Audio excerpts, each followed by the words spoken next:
Dear students, we have been discussing the various theories of motivation.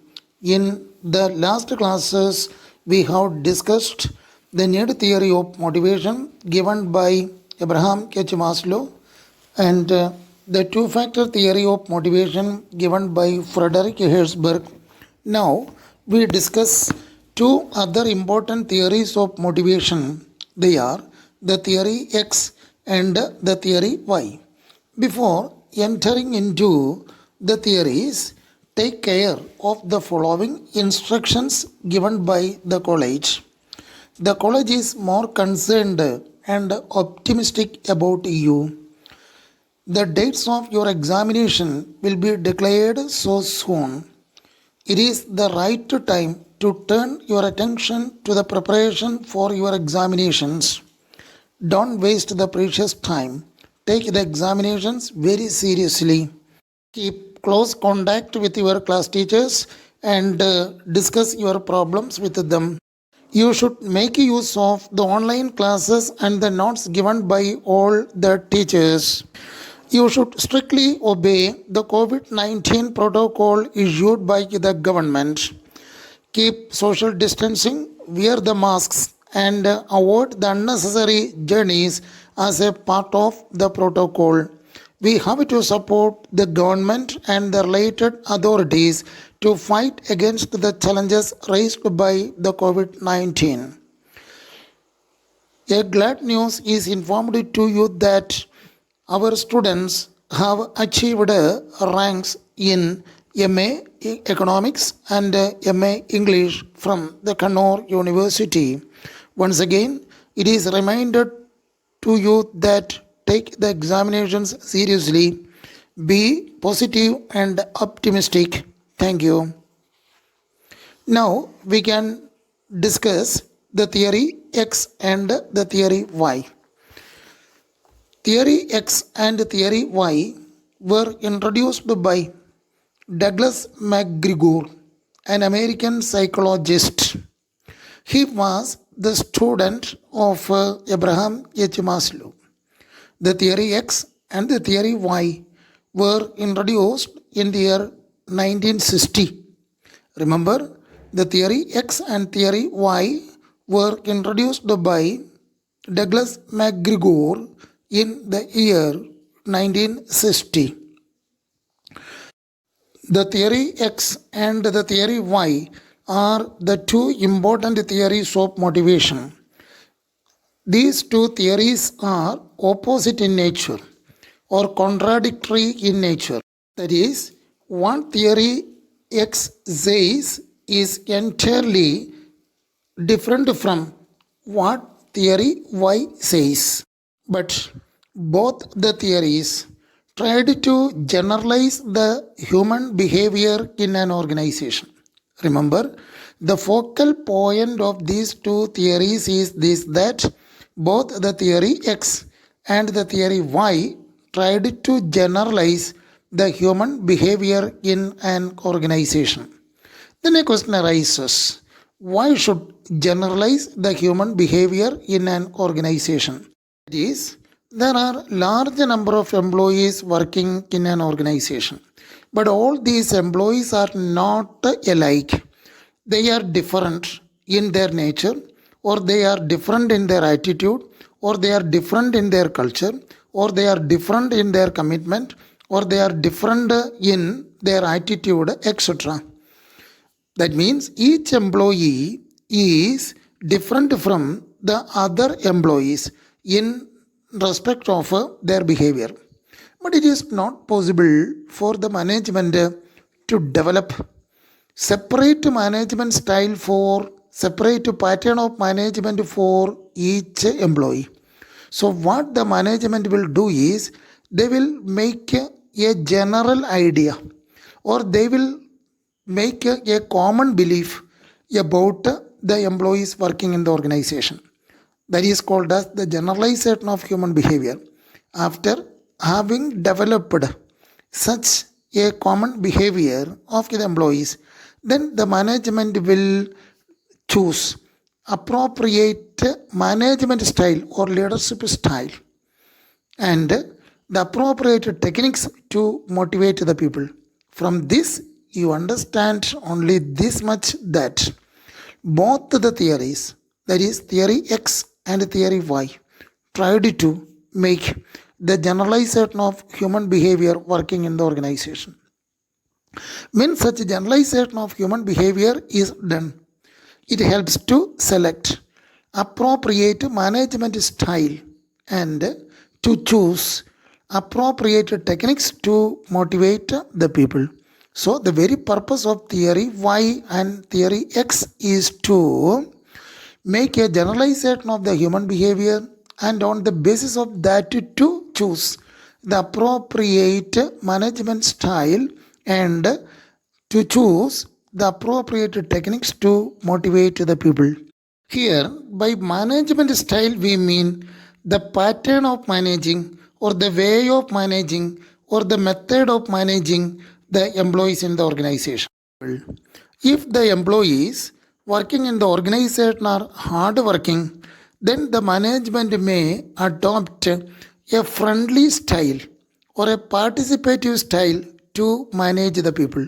On the other hand, if the employees are not hardworking, then the management may adopt a sort of hard approach or an autocratic approach to manage the people of the organization.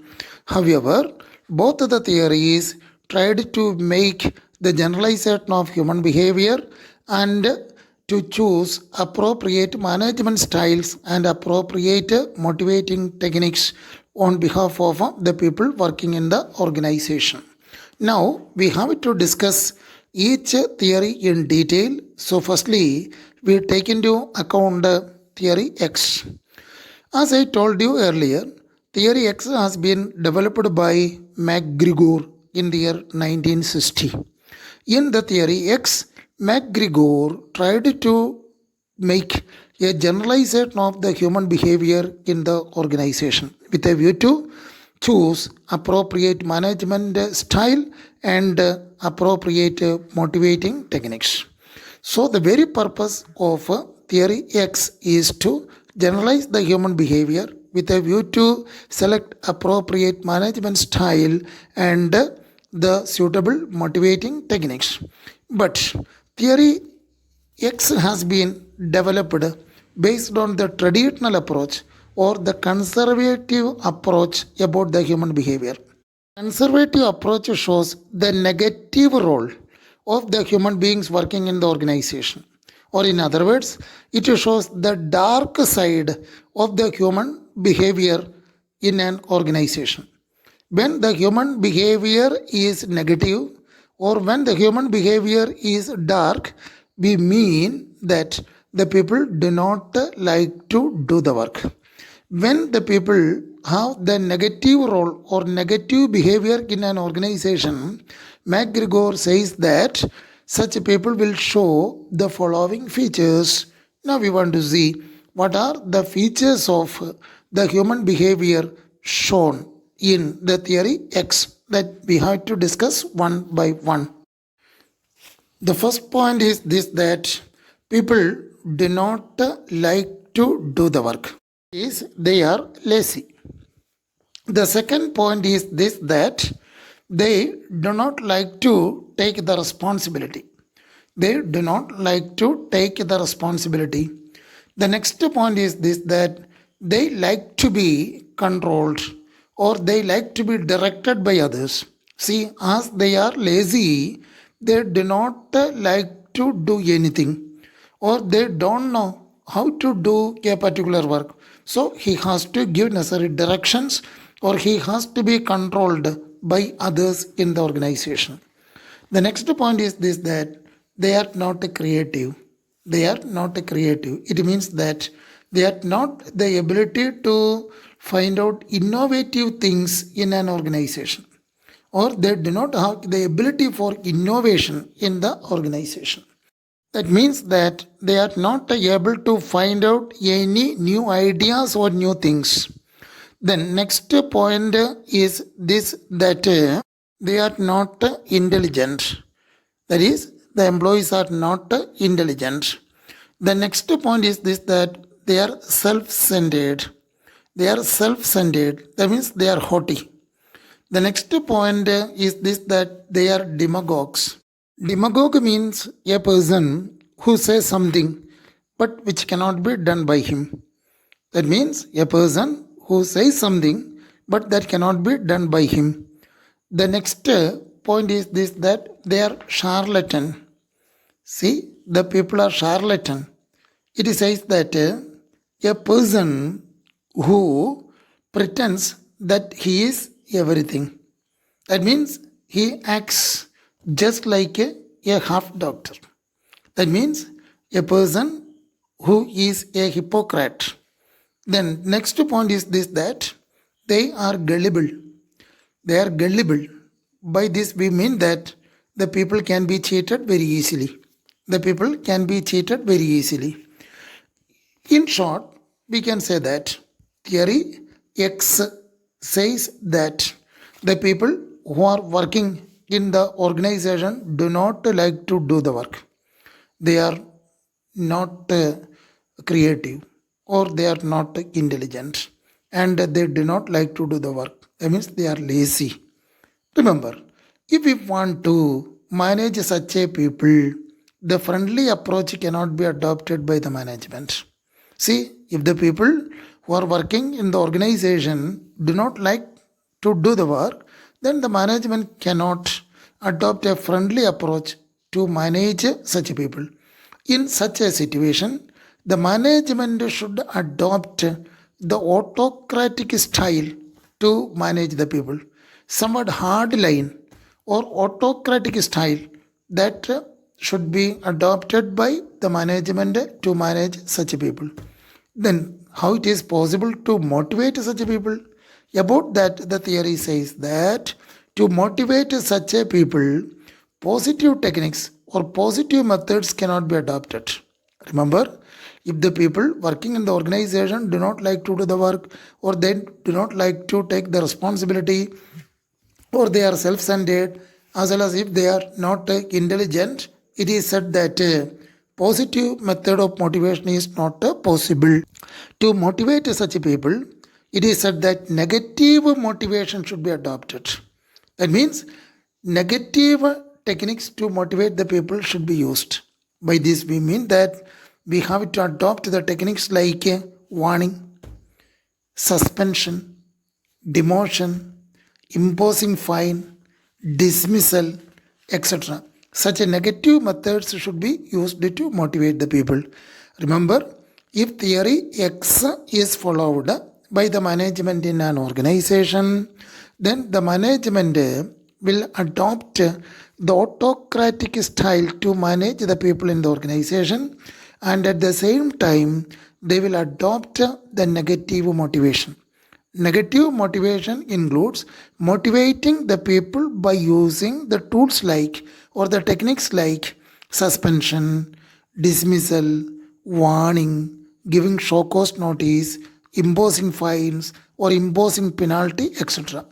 This is about theory X. Once again I repeat, theory X says that if the people who are working in the organization are lazy or do not like to do the work, then the management should adopt the autocratic style to manage the people, as well as the management should adopt the techniques of negative motivation. This is about theory X. So now we have to discuss theory Y. പ്രിയപ്പെട്ട കുട്ടികളെ, നമ്മുടെ കഴിഞ്ഞ ക്ലാസ്സുകളിൽ നമ്മൾ മോട്ടിവേഷൻ്റേതായ ചില തിയറികൾ, ചില സിദ്ധാന്തങ്ങൾ ചർച്ച ചെയ്തിരുന്നു. എബ്രഹാം എച്ച് മാസ്ലോ കൊണ്ടുവന്ന നീഡ് തിയറിയും ഫ്രെഡറിക് ഹേഴ്സ്ബർഗ് കൊണ്ടുവന്ന 2 ഫാക്ടർ തിയറിയൊക്കെ ചർച്ച ചെയ്യുകയുണ്ടായി. എന്നാൽ ഇന്ന് അതുപോലെ പ്രധാനപ്പെട്ട 2 തിയറികളാണ് നമ്മളിവിടെ ചർച്ച ചെയ്യുന്നത്. ഒന്ന് തിയറി എക്സും മറ്റൊന്ന് തിയറി വൈയുമാണ്. ഈ തിയറി എക്സും തിയറി വൈയും നമ്മൾ ഇതേ ക്ലാസ്സിൽ തന്നെ ഉൾപ്പെടുത്തി ചർച്ച ചെയ്യാനുള്ള കാരണം ഈ 2 തിയറിയും കൊണ്ടുവന്നത് ഒരേ ആളാണ്.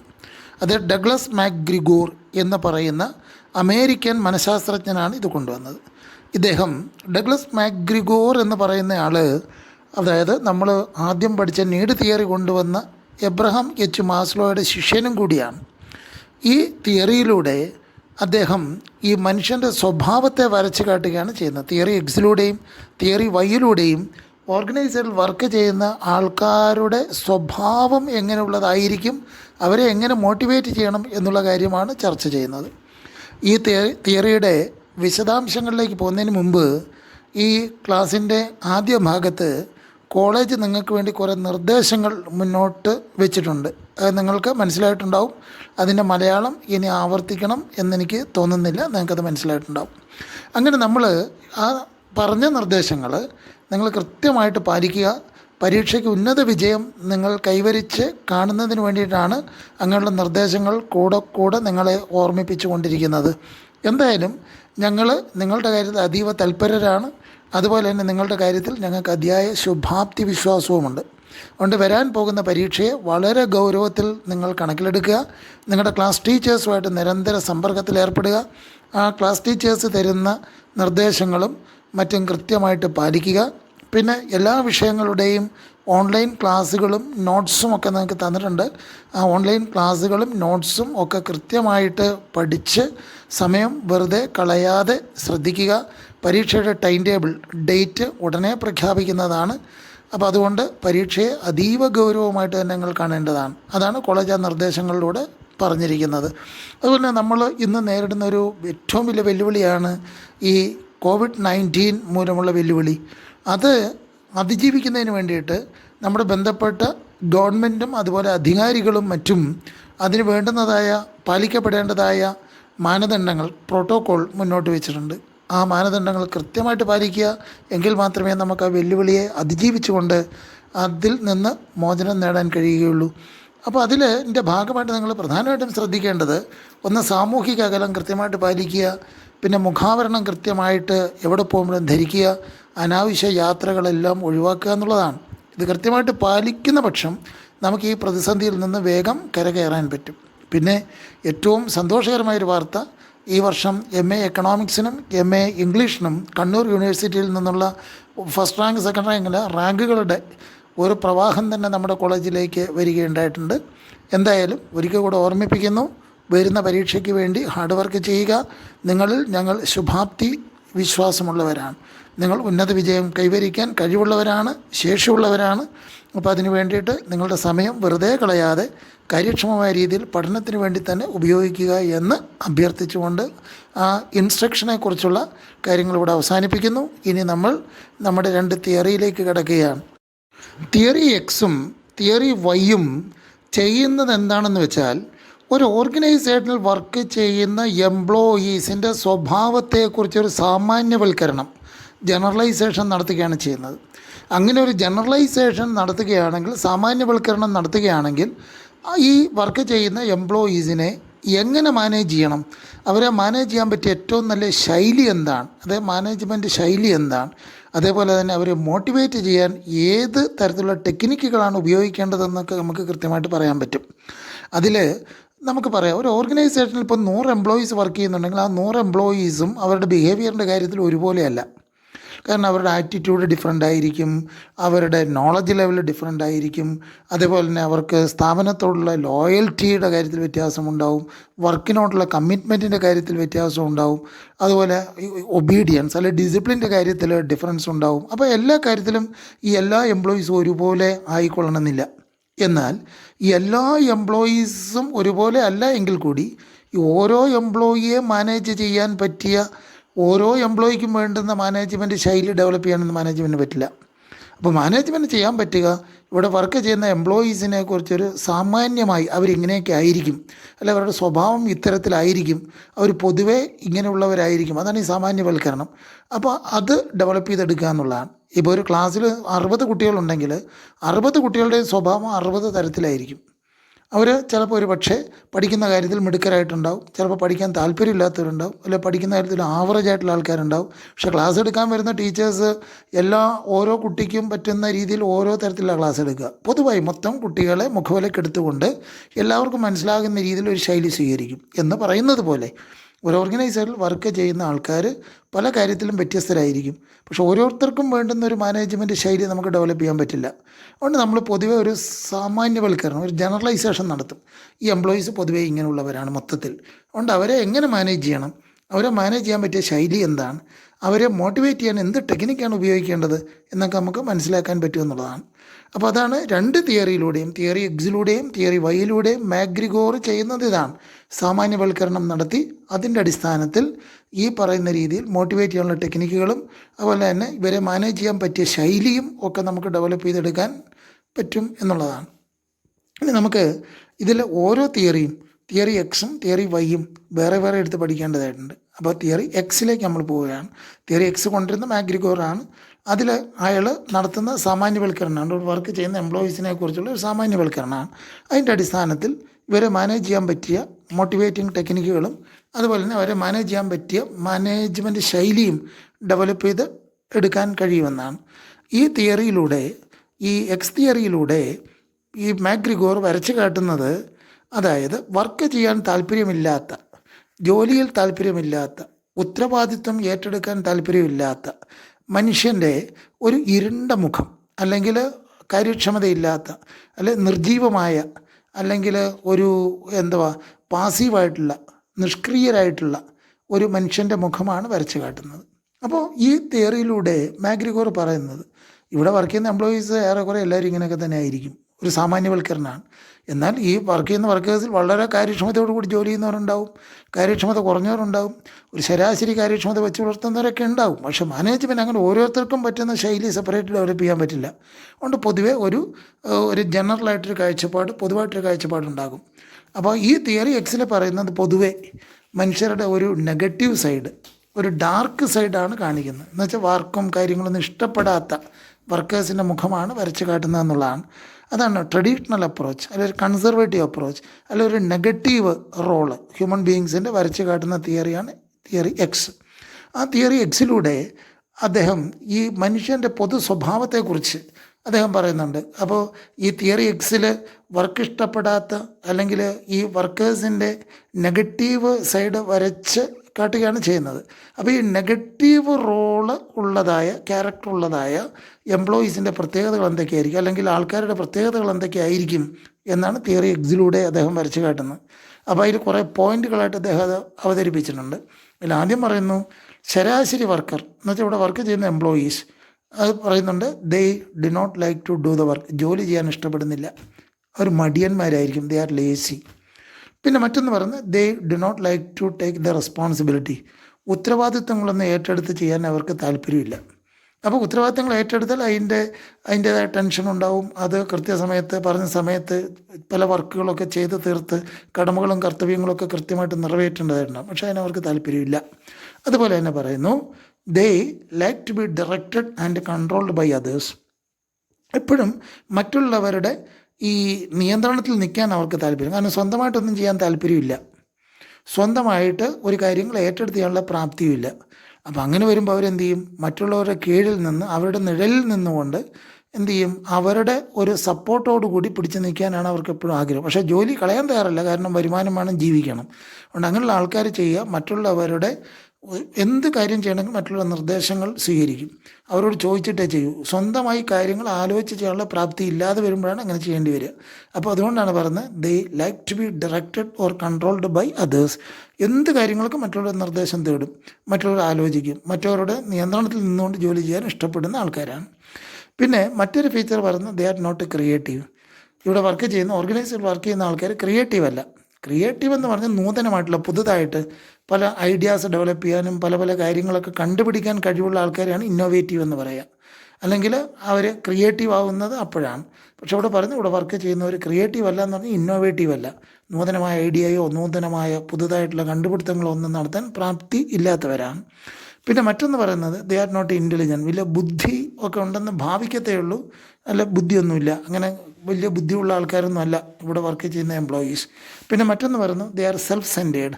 അല്പം അഹങ്കാരവും തലക്കനവും ഒക്കെ കൊണ്ട് നടക്കുന്ന ആൾക്കാരായിരിക്കും പൊതുവെ. ഞാൻ എന്ന ഭാവം വെച്ച് പുലർത്തി നടക്കുന്നവരായിരിക്കും പലപ്പോഴും. പിന്നെ മറ്റൊന്ന്, ദേ ആർ ഡിമഗോഗ്. ഈ ഡിമഗോഗ് കൊണ്ട് ഉദ്ദേശിക്കുന്നത്, അതായത് വീമ്പിളക്കി നടക്കുക എന്ന് പറയും. അതായത് ചെയ്യാൻ പറ്റാത്ത കാര്യങ്ങളൊക്കെ എനിക്ക് ചെയ്യാൻ പറ്റും, ഞാനത് ചെയ്ത് തരും എന്നൊക്കെ വീമ്പടിച്ച് നടക്കുന്ന ആൾക്കാരെയാണ് ഡിമഗോഗ്സ് എന്ന് പറയുക. എന്നുവെച്ചാൽ മറ്റുള്ളവരെ കബളിപ്പിക്കുക, ഞാനത് ചെയ്യും ഇത് ചെയ്യും എന്നൊക്കെ പറഞ്ഞ് മറ്റുള്ളവരെ കബളിപ്പിച്ച് നടക്കുന്ന തരത്തിലുള്ള ആൾക്കാരെയാണ് ഡെമോഗോഗ്സ് എന്ന് പറയുക. അപ്പോൾ പറയുകയാണ് പൊതുവെ ആൾക്കാരുടെ സ്വഭാവം ഇതാണെങ്കിൽ ഇവിടെ വർക്ക് ചെയ്യുന്ന എംപ്ലോയീസും ഇത്തരക്കാരായിരിക്കും. പിന്നെ മറ്റു പറയുന്നത് ദേ ആർ ഷാർലറ്റൻസ്. ഷാർലറ്റൻ കൊണ്ട് ഉദ്ദേശിക്കുന്നത് അതായത് എല്ലാം അറിയുമെന്ന് നടിക്കും, പക്ഷെ വലിയ അറിവൊന്നും ഉണ്ടാവില്ല എന്ന് പറഞ്ഞാൽ ഒരു മുറിവൈദ്യൻ എന്നൊക്കെ നമ്മൾ പറയാറുണ്ട്.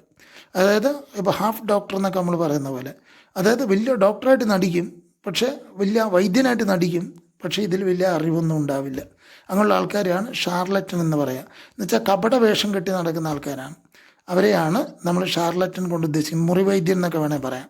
അപ്പോൾ അങ്ങനെയുള്ള ആൾക്കാരാണ്. അപ്പോൾ ഇതുകൊണ്ട് ഉദ്ദേശിക്കുന്ന ശരാശരി മനുഷ്യൻ ഇങ്ങനെയാണ്, ഒന്നും അറിയില്ല പക്ഷെ എല്ലാം അറിയുമെന്ന് നടിക്കും, അങ്ങനെ നടക്കുന്ന ആൾക്കാരാണ് പൊതുവെ. പിന്നെ മറ്റൊന്ന് പറയുന്നത് ദേ ആർ ഗളിബിൾ. ഗളിബിൾ കൊണ്ട് ഉദ്ദേശിക്കുന്നത് ഇവരെ എത്രയും പെട്ടെന്ന് ഇവരെ നമുക്ക് പെട്ടെന്ന് ചീറ്റ് ചെയ്യാൻ പറ്റും എന്നുള്ളതാണ്, വഞ്ചിക്കാൻ പറ്റും, പറ്റിക്കാൻ പറ്റും. അങ്ങനെയുള്ള ആൾക്കാരാണ് ദേ ആർ ഗളിബിൾ എന്ന് പറയുക. അപ്പോൾ ഇത്രയും ഫീച്ചേഴ്സാണ് പൊതുവേ മനുഷ്യർക്കുള്ളത്, പ്രത്യേകിച്ച് ഇവിടെ വർക്ക് ചെയ്യുന്ന എംപ്ലോയീസിനുള്ളത്. അപ്പോൾ മൊത്തത്തിൽ ഇതൊരു നെഗറ്റീവ് സൈഡാണ്, ഒരു പോസിറ്റീവ് സൈഡല്ല വരച്ച് കാട്ടുന്നത്. ജോലി ചെയ്യാൻ ഇഷ്ടപ്പെടാത്തൊരു വിഭാഗത്തെയാണ് വരച്ച് കാട്ടുന്നത്. അപ്പോൾ ഇത്തരക്കാരെ മാനേജ് ചെയ്യാൻ ഏത് ശൈലിയാണ് നല്ലത്? മാനേജ്മെൻറ്റ് ഇവരോട് വളരെ ഫ്രണ്ട്ലി ആയിട്ട് സൗഹൃദ ഭാവത്തിലൊന്നും ഇവരെ മാനേജ് ചെയ്യാൻ പറ്റില്ല. അതുകൊണ്ട് ഇവരെ കർശനമായി നിയന്ത്രിച്ച് തന്നെ മാനേജ്മെൻറ്റ് മുന്നോട്ട് കൊണ്ടുപോകേണ്ടി വരും. അങ്ങനെ കർശനമായി നിയന്ത്രിച്ച് വർക്കേഴ്സിനെ മാനേജ് ചെയ്യാൻ ഉപകരിക്കുന്ന ഒരു ശൈലിക്ക് പറയുന്ന പേരാണ് ഓട്ടോക്രാറ്റിക് അപ്രോച്ച്. അതായത് നിയന്ത്രണം കംപ്ലീറ്റ്, മാനേജ്മെൻറ്റ് നിയന്ത്രണങ്ങളൊക്കെ ഏറ്റെടുത്ത് കൃത്യമായിട്ടുള്ള നിർദ്ദേശങ്ങളൊക്കെ കൊടുത്ത് റൂൾസും മറ്റും കൃത്യമായിട്ട് അടിച്ചേൽപ്പിക്കും. ഓർഗനൈസേഷനിലെ നിയമങ്ങളും ചട്ടങ്ങളും കൃത്യമായിട്ട് അടിച്ചേൽപ്പിക്കും, അത് കൃത്യമായിട്ട് പാലിക്കേണ്ടി വരും. അതിലൊരു വിട്ടുവീഴ്ചയും ചെയ്യാൻ മാനേജ്മെൻറ്റ് തയ്യാറാവില്ല. കാരണം ഇവിടെ വർക്ക് ചെയ്യുന്ന എംപ്ലോയീസ് വർക്ക് ഇഷ്ടപ്പെടാത്തവരാണ്. അപ്പോൾ അവരെ മാനേജ് ചെയ്യണമെങ്കിൽ, അവരെ കൊണ്ട് വർക്ക് ചെയ്യിക്കണമെങ്കിൽ, അവരെ അനുസരിപ്പിക്കണമെങ്കിൽ അല്പം കാർക്കശ്യ സ്വഭാവം തന്നെ കാഴ്ചവെക്കേണ്ടി വരും. അതാണ് ഓട്ടോക്രാറ്റിക് സ്റ്റൈൽ കൊണ്ട് ഉദ്ദേശിക്കുന്നതാണ്. അവിടെ സ്ഥാപനത്തിൻ്റെ റൂൾസും റെഗുലേഷനും കൃത്യമായിട്ട് മാനേജ്മെൻറ്റ് നടപ്പിലാക്കിയിരിക്കും. അവിടെ വർക്കിനാണ് ഇമ്പോർട്ടൻസ് കൊടുക്കുക, വർക്ക് ചെയ്തിരിക്കണം, അവിടെ വർക്കേഴ്സിനല്ല ഇമ്പോർട്ടൻസ്. അപ്പോൾ അങ്ങനെയുള്ളൊരു ശൈലിക്ക് വരുന്ന പേരാണ് ഓട്ടോക്രാറ്റിക് സ്റ്റൈൽ. ആ ശൈലിയായിരിക്കും. അപ്പോൾ ഇവിടെ നോക്കൂ, മനുഷ്യൻ്റെ ഇവിടെ വർക്ക് ചെയ്യുന്ന എംപ്ലോയീസിൻ്റെ സ്വഭാവത്തെക്കുറിച്ച് ഒരു പൊതു ചിത്രമാണ് ഇവിടെ വരച്ച് കാട്ടുന്നത്. അതാണ് ഒരു സാമാന്യവൽക്കരണം. അപ്പോൾ ഇങ്ങനെയുള്ള എംപ്ലോയീസിനെ മാനേജ് ചെയ്യാൻ നമുക്ക് പോസിറ്റീവായിട്ടുള്ള മെത്തേഡുകൾ പറ്റില്ല. അതുകൊണ്ട് അവരെ അല്പം സ്ട്രിക്റ്റായി കൺട്രോൾ ചെയ്തുകൊണ്ട് അവരെ കൃത്യമായിട്ടുള്ള ഒരു മുന്നറിയിപ്പൊക്കെ കൊടുത്ത്, അല്ലെങ്കിൽ അല്പം ഒരു പേടി വരുത്തുന്ന രീതിയിൽ ഉള്ളൊരു ശൈലിയാണ് എപ്പോഴും നല്ലത് മാനേജ് ചെയ്യാൻ. അതിന് പറയുന്ന പേരാണ് ഓട്ടോക്രാറ്റിക് സ്റ്റൈൽ. ഇനി മറ്റൊന്ന് പറയുന്നത് ഇവരെ എങ്ങനെ മോട്ടിവേറ്റ് ചെയ്യാൻ പറ്റും, ഇവരെ എങ്ങനെ ലക്ഷ്യത്തിലേക്ക് തള്ളിവിടാൻ പറ്റും. മോട്ടിവേറ്റ് ചെയ്യാന്ന് പറഞ്ഞാൽ ഇവരെ ലക്ഷ്യത്തിലേക്ക് തള്ളിവിടുക എന്നാണ്. എങ്ങനെ ഇവരെ കൊണ്ട് വർക്ക് ചെയ്യിച്ച് നമ്മുടെ ലക്ഷ്യം നേടിയെടുക്കാൻ പറ്റും. അപ്പോൾ പറഞ്ഞ് ഇവർക്ക് ശമ്പള വർധനമോ പ്രൊമോഷനോ ഒന്നും കൊടുത്തിട്ട് കാര്യമില്ല. പോസിറ്റീവ് മോട്ടിവേഷൻ ഒരിക്കലും പറ്റില്ല. കാരണം ഇവിടെ പണി എടുക്കാൻ താല്പര്യമില്ല. ഇവരെയൊക്കെ എങ്ങനെ പ്രൊമോഷൻ കൊടുക്കുക, അല്ല ഇവർക്ക് എങ്ങനെ ശമ്പള വർധന കൊടുക്കുക. കൊണ്ട് പറയുന്നത് അത് വേണ്ട, അല്പം പേടിപ്പിച്ച് തന്നെ മോട്ടിവേറ്റ് ചെയ്യുക, ലക്ഷ്യത്തിലേക്ക് വിടുക. നമ്മൾ തുടക്കത്തിലുള്ള ക്ലാസ്സിൽ പറഞ്ഞിരുന്നു, മോട്ടിവേഷൻ രണ്ട് തരത്തിലുണ്ട്. പോസിറ്റീവ് മോട്ടിവേഷനുണ്ട്, നെഗറ്റീവ് മോട്ടിവേഷനുണ്ട്. പോസിറ്റീവ് മോട്ടിവേഷൻ വർക്കേഴ്സ് ഇഷ്ടപ്പെടുന്ന കാര്യങ്ങളാണ്, ശമ്പളം കൂട്ടി കൊടുക്കുക, പ്രൊമോഷൻ കൊടുക്കുക, അങ്ങനെയുള്ള കാര്യങ്ങളാണ്. അത് പോസിറ്റീവ് മോട്ടിവേഷൻ. നല്ല ഹാർഡ് വർക്ക് ചെയ്യുന്ന, വർക്ക് ഇഷ്ടപ്പെടുന്ന എംപ്ലോയീസ് ആണെങ്കിൽ നമുക്കത് സ്വീകരിക്കാം. പക്ഷേ ഇഷ്ടപ്പെടാത്ത എംപ്ലോയീസ് ആണെങ്കിൽ അവിടെ അതല്ല വേണ്ടത്.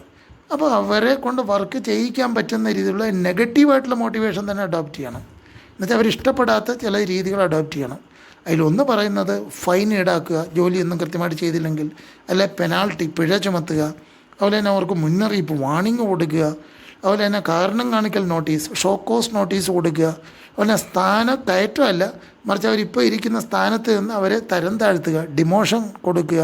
അപ്പോൾ ഇങ്ങനെയുള്ള കാര്യങ്ങൾ വഴി മാത്രമേ അവരെ കൊണ്ട് വർക്ക് ചെയ്യാൻ പറ്റൂ. അപ്പോൾ പേടിച്ചിട്ടായാലും ജോലി ചെയ്തോളും, ലക്ഷ്യത്തിലേക്ക് അവർ നടന്നെടുത്തോളും. സ്ഥാപനത്തിന് വേണ്ടി വർക്ക് ചെയ്യാൻ ആ രീതിയിൽ മാത്രമേ ഇവരെ നമുക്ക് പ്രാപ്തരാക്കി എടുക്കാൻ പറ്റൂ. അപ്പോൾ തിയറി എക്സിലൂടെ മാക്ഗ്രിഗോർ വരച്ച് കാട്ടുന്ന ചിത്രം ഹ്യൂമൻ ബീയിങ്സ് പൊതുവെ നെഗറ്റീവ് ക്യാരക്ടറുള്ളവരാണ്. അവരുടെ നെഗറ്റീവ് ഉള്ള ഡാർക്ക് സൈഡ്, അവരുടെ ഒരു ഇരുണ്ട സൈഡാണ് വരച്ച് കാട്ടുന്നത്. അപ്പം അങ്ങനെ ഉള്ള വർക്കേഴ്സിനെ നമുക്ക് മാനേജ് ചെയ്യാൻ ഒരിക്കലും വളരെ ഫ്രണ്ട്ലി ആയിട്ടൊരു അപ്രോച്ച് ഒരിക്കലും പറ്റില്ല. അല്പം കാർക്കശ്യ സ്വഭാവത്തോടു കൂടിയുള്ളൊരു ശൈലിയെ പറ്റൂ. അതിന് പറയുന്ന പേരാണ് ഓട്ടോക്രാറ്റിക് ശൈലി. പിന്നെ മറ്റൊന്ന് പറയുന്നത് ഇവരെ മാനേജ് ചെയ്യാൻ ഒരിക്കലും അവരിഷ്ടപ്പെടുന്ന ശമ്പള വർധനോ പ്രൊമോഷൻ പോലുള്ള ടെക്നിക്ക് ഒരിക്കലും പറ്റില്ല. അവരിഷ്ടപ്പെടില്ല, പക്ഷെ നമുക്ക് ചെയ്തേ പറ്റൂ. കാരണം ഇവരെ ലക്ഷ്യത്തിലേക്ക് അടുപ്പിച്ചേ പറ്റൂ. അതിന് നെഗറ്റീവ് മോട്ടിവേറ്റിംഗ് ടെക്നിക്സാണ് നല്ലത്. അതിൽ വരുന്നതാണ് imposing fine, imposing penalty, giving show cause notice, അതുപോലെ തന്നെ demotion, such methods can be used to motivate the people. This is about the theory X. Now we want to go to theory Y. Remember, theory Y is another important theory of motivation. It has been introduced by Douglas MacGregor. The same person introduced the theory Y also. It has been introduced in the year 1960. Then see, if you have understood theory X well, then theory Y can be easily understood. Because what theory X says, you imagine the just opposite of that. That is theory Y. Got it? See, what you have seen in theory X, you just imagine the opposite of that. Then that will be theory Y. Because both of the theories were introduced by the same person. That means through theory X, it shows the dark side or the negative side of the people working in the organization. But in the theory Y, the opposite side of the human behavior is shown. That means the positive role or the positive side of the human behavior is shown through theory Y. For theory Y, the features of the human behavior in the organization include, the first one is this, that they like the work.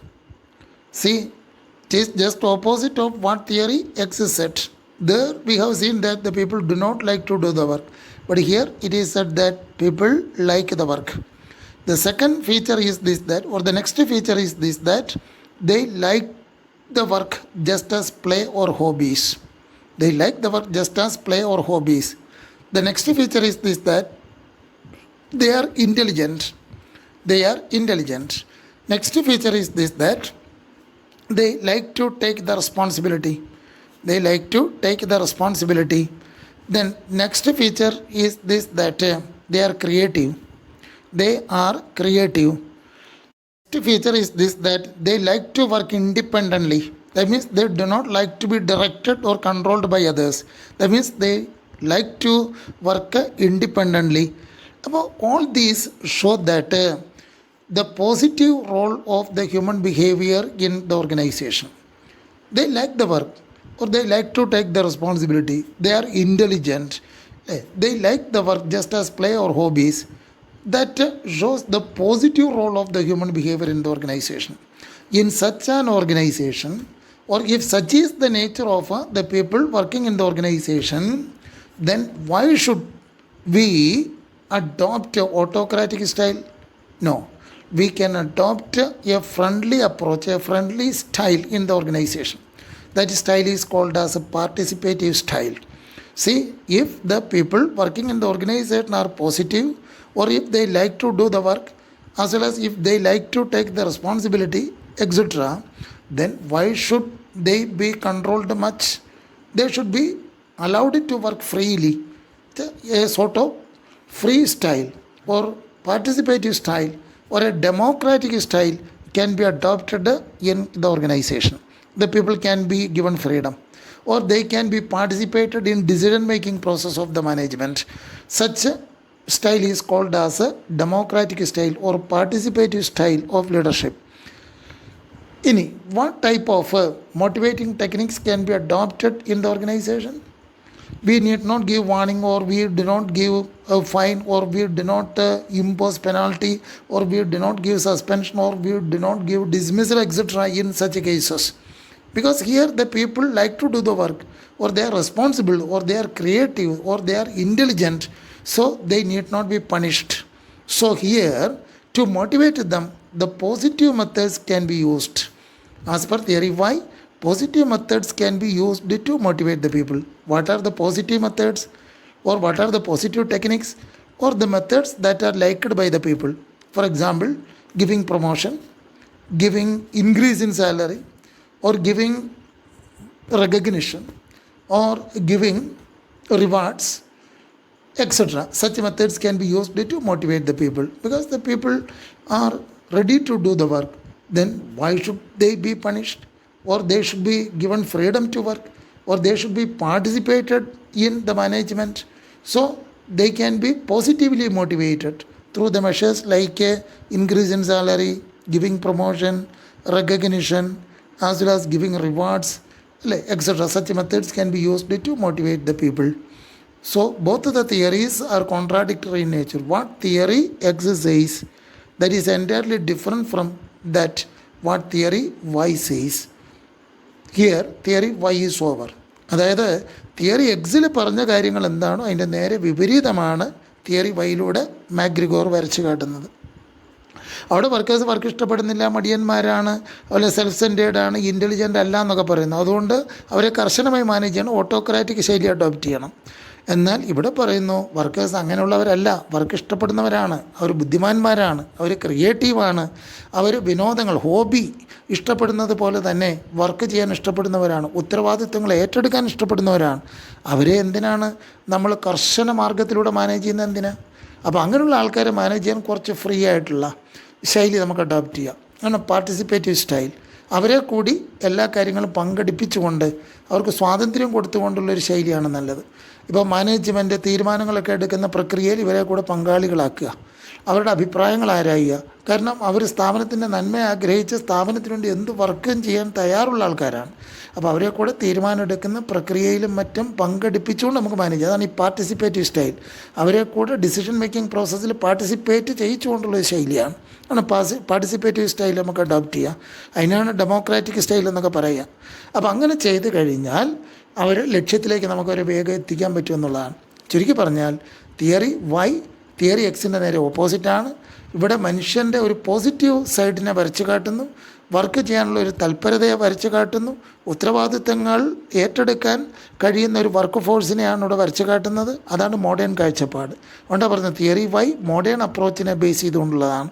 അപ്പോൾ ഇങ്ങനെയുള്ളൊരു work ഫോഴ്സിനെ manage ചെയ്യാൻ autocratic style അല്ല വേണ്ടത്, participative ശൈലി ഉപയോഗിച്ചുകൊണ്ട് അവരെ manage ചെയ്യുക.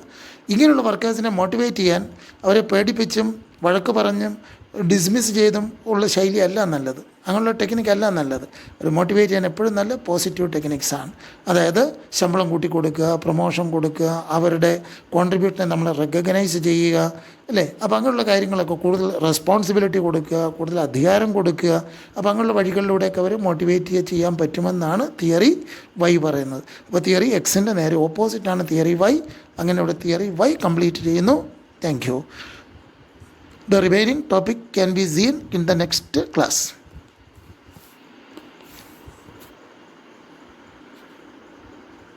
Save it.